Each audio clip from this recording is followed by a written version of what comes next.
हम 100 रुपये एग्जाम्पल ले लेते हैं, सही है। अमाउंट कितना है 100 रुपये। 100 रुपये ही हम सिंपल इंटरेस्ट पे लेंगे और 100 रुपये ही हम कंपाउंड इंटरेस्ट यानी कि साधारण ब्याज और चक्रवृद्धि ब्याज पे लेंगे। तो अंतर क्या देखने को मिलेगा, माना कि हमने दर कितनी मान ली है 10%, सही है। और जो पहले वर्ष जो दर लगेगी 10%, दूसरे भी 10, दर तो समान ही लगती है, लेकिन ब्याज कैसे कैलकुलेट होता है, मूलधन पे, प्रिंसिपल अमाउंट पे। अब ये प्रिंसिपल अमाउंट सिंपल इंटरेस्ट में तो एक ही ले आ जाता है जो स्टार्टिंग वाला होता है, जबकि कंपाउंड इंटरेस्ट में अलग अलग लिया जाता है। मान लो मैंने 100 रुपये लिए सिंपल इंटरेस्ट पे, तो पहले वर्ष इसका 10% निकालिए, 100 का 10% कितना हो गया 10 रुपये।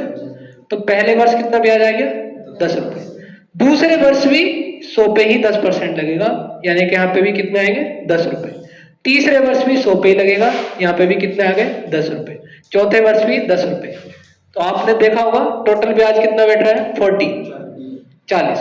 यानी कि ब्याज को एक साथ कैलकुलेट करा जा सकता है, किस में, सिंपल इंटरेस्ट में। 140 रुपये हो गए, कितने रुपए हो गए 140। तो ब्याज अगर एक साल का हम निकाल लेंगे तो हम सालों की गुणा करके टोटल ब्याज निकाल देंगे, और ब्याज में हम क्या जोड़ देंगे, प्रिंसिपल अमाउंट, टोटल अमाउंट हमारे पास आ जाएगा। साधारण ब्याज में ये होता है कि दर जो लगती है वो हर बार एक ही अमाउंट पे लगती है जो स्टार्टिंग में आपने लिया है या दिया है। क्लियर। अब हम देखते हैं कंपाउंड इंटरेस्ट में कैसे होता है। कंपाउंड इंटरेस्ट में पहले साल तो यही होगा, मूलधन 100 रुपए। अब इस पे आप 10% लगाओगे तो आपको कितना मिलेगा 10 रुपया। यानी कि पहले साल के लिए एसआई और सीआई दोनों क्या होते हैं, इक्वल होते हैं। लेकिन दूसरे साल में क्या होता है कंपाउंड इंटरेस्ट में, जब हम दूसरे साल में प्रवेश करते हैं, मान लो मैंने किसी से 100 रुपए लिए हैं या मैंने किसी को 100 रुपए दिए हैं, तो मैं कहूंगा देख भाई एक साल पूरा हो गया, अब जो मैं ब्याज लूंगा ना वो 100 रुपए पे तो अलग लूंगा, लेकिन इस एक साल का जो ब्याज है ना इस पे भी मैं 10% का ब्याज लूंगा। माने 10% तो इसका जाएगा, तो कितने रुपए हो गए 10 रुपए, और 10% इस 10 रुपए का जो ब्याज मुझको एक साल का मिलेगा, तो इसलिए इसको क्या कह देते हैं, ब्याज पे ब्याज कह देते हैं। इसका भी 10% निकालिए, कितना आया 1 रुपया, तो कितने हो गए 11। दूसरे वर्ष 11 का ब्याज लगेगा ना कि 10 का। देखो कितने का अंतर आ गया, एक का अंतर आ गया, नहीं आ गया।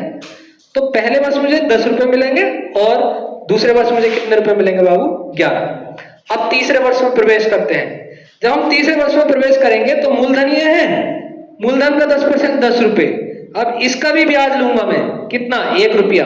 कितना है इसका 10 रुपए का 10% 1 रुपया, और साथ ही इसका भी ब्याज लिया जाएगा। यानी कि 11 का 10% कितना हो गया 1.1। तो यहाँ पे टोटल अमाउंट मेरे पास कितना आ गया बेटे 12.1 रुपीज को ब्याज मिलेगा, वो 12.1 रुपीज मिलेगा।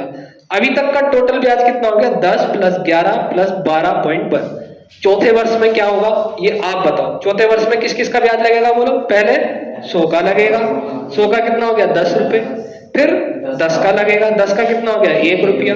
फिर 11 का लगेगा, 11 का कितना हो गया 1.1। और फिर किसका लगेगा 12.1 का लगेगा, इसका कितना हो जाएगा 1.21। 10% जब निकालेंगे तो हमारे पास ये अमाउंट आएगा टोटल ब्याज का। चौथे वर्ष में ब्याज कितना हो गया देखो 11, कितना हो गया बोलो 11 12 13 13.31 यही बैठेगा। 13.31 रुपीज क्या हो जाएगा ब्याज हो जाएगा। आप टोटल ब्याज भी आप ऐड कर सकते हैं। पहला 10 है, 11 है, 12.1 है और 13.31 है। यही आ रहा है, चेक करके देख लो 13.31 ही आ रहा है ना 1.1। हाँ सही है, 3.31 हो गया। अरे सही है ना, यही आ रहा है। तो 13.3 यहाँ पे हम ब्याज देख रहे थे हर साल 10-10 रुपए लग रहा है, तो ये बहुत डिसेंट इंटरेस्ट है। जबकि यहाँ पे ब्याज देखने को मिल रहा है, तो ये जो है लूट लेता है वाला ब्याज, है नहीं। ब्याज पे ब्याज बढ़ता ही जाता है, बट जितनी आप देरी करोगे उतना आपका नुकसान है पैसा देने में। लेने वाले का फायदा है इसमें, जो पैसा लेगा, मतलब कि जो ब्याज लेगा, पैसा देगा और ब्याज लेगा। तो ये ब्याज में अंतर देगा। आप इसको डायरेक्ट भी निकाल सकते हो, जैसे कि 110 का 10% निकालोगे तो 11 आ जाएगा।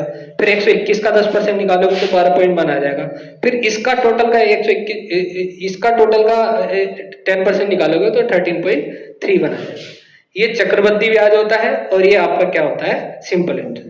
This is the basic difference between simple interest and compound interest. तो सिंपल इंटरेस्ट अगर आपको पैसा लेना है तो आप किस पे लोगे, सिंपल इंटरेस्ट पे लोगे या कंपाउंड इंटरेस्ट पे लोगे? सिंपल इंटरेस्ट पे लोगे। अगर आपको पैसा देना है तो सिंपल इंटरेस्ट पे दोगे या कंपाउंड इंटरेस्ट पे दोगे? कंपाउंड इंटरेस्ट पे दोगे।